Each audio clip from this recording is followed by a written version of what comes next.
سلام سلام سلام، امیدوارم که حالتون خوب باشه و یه آخر هفته فوق‌العاده رو شروع کرده باشید. اینجا صدای من رو از ناتکست میشنوید.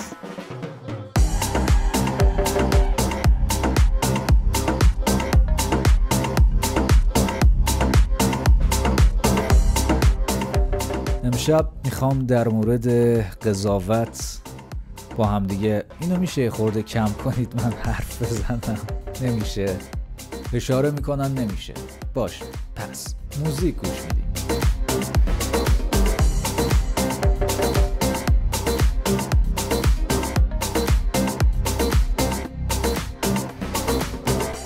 من امیرحسین هستم و امشب اینجا قراره که با هم چند دقیقه گپ بزنیم. همراه من باشید. You say that money cannot buy happiness? Hey, come to Dubai.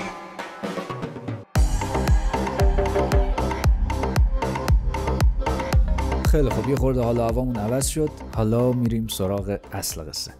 میخوام براتون یه قصه بخونم که حتما شاید قبلا شنیده باشیدش، اما دوباره شنیدنش میتونه برامون یادآوری باشه.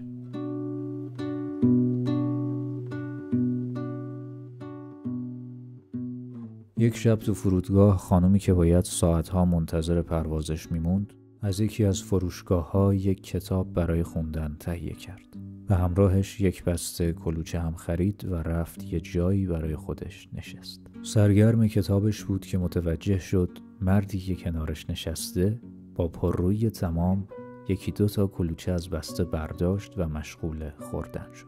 سعی کرد به روی خودش نیاره تا اعصاب خوردی و ناراحتی پیش نیاد. بعضی وقتا خودش هم یک کلوچه‌ای گاز میزد و به ساعتش نگاه میکرد تا زمان زودتر بگذره. ولی اون کلوچه دزد پررو مشغول خالی کردن بسته کلوچه ها بود. هر دقیقه‌ای که میگذشت اعصابش بیشتر و بیشتر خورد میشد. به خودش فکر کرد اگر انقدر آدم خوبی نبودم حتما با مشت میزدم پای چشش. هر کلوچه‌ای که خودش از بسته برمی داشت بلافاصله اون مرد هم یکی برمی داشت، تا اینکه فقط یک کلوچه توی پاکت موند.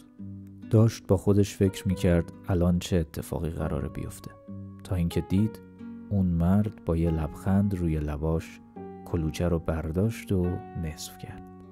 نصفشو خورد و نصف دیگرشو بهش تعارف کرد. با عصبانیت کلوچه رو از دست مرد قاپید و با خودش گفت چه آدم پر رو بیادبیه، حتی ازم تشکرم نکرد. تا حالا هیچ وقت چنین شرایط گیج کننده‌ای براش پیش نیومده بود. برای همین هم وقتی که اعلام کردن پروازش داره مسافر سوار میکنه یه آهی از راحتی کشید، وسایلشو جمع کرد و بدون اینکه حتی به پشت سرش و به اون دزد ناسپاس نگاهی بکنه رفت طرف گیت. سوار هواپیما شد و روی صندلیش نشست. رفت سراغ کیفش تا کتابش رو دوباره در بیاره که با کمال تعجب متوجه شد بسته کلوچه‌هاش همونجا توی کیفشه.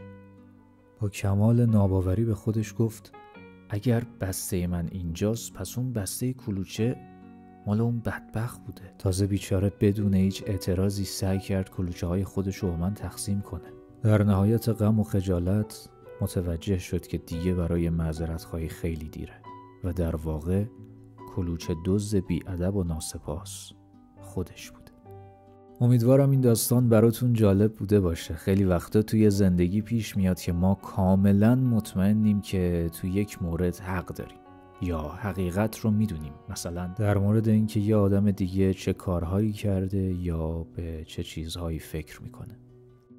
شاید بد نباشه از این به بعد اینطور وقتها قضاوت خودمون رو به چالش بکشیم و همیشه این احتمال رو بدیم که شاید اونی که داره اشتباه میکنه خود ما هستیم. امیدوارم حالتون همیشه خوب باشه. شب بخیر.